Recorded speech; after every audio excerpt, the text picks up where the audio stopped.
Oi, gente! Eu sou Maria Vidal do Território Mineração e a história de hoje é a fogueira de Iaiá e Ioiô. Vamos lá?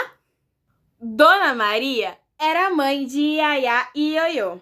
Eles eram gêmeos e nasceram em junho, no mês das festas juninas. Iaiá e Ioiô estavam prestes de fazer 10 anos e Dona Maria pensou em fazer uma bela festa para os seus filhos. Foi aí que ela pensou em fazer uma festa junina e chamar todos os amiguinhos deles. Ela fez decoração com bandeirinhas, fez maçã do amor, pipoca, pamonha, bolo de milho, cachorro-quente e todas as gostosuras que você pode imaginar. Dona Maria montou várias brincadeiras para a criançada, como brincar de pesca, pega a bandeira, acerta a lata e também fez uma fogueira, pois em junho fazia muito frio, para o povo se esquentar.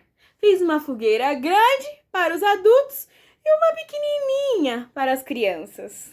As crianças já haviam brincado de tudo. Já tinham pegado a lata, já tinham acertado a lata, já tinham brincado de pesca, já tinham até brincado de esconde-esconde, pega-pega, fizeram quadrilha maluca, brincaram de tudo. Até que tiveram a brilhante ideia.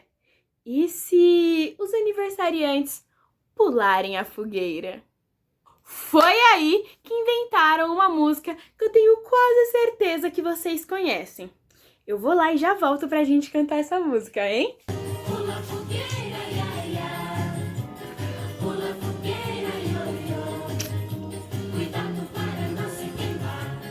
Olha que a fogueira já pegou, meu amor. Pula fogueira, iaiá. Pula fogueira, ioiô. Cuidado para não se queimar. Olha que a fogueira já pegou, meu amor.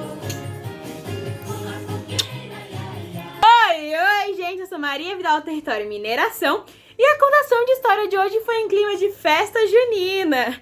Eu espero que vocês tenham gostado. Um beijo e até a próxima! Tchau!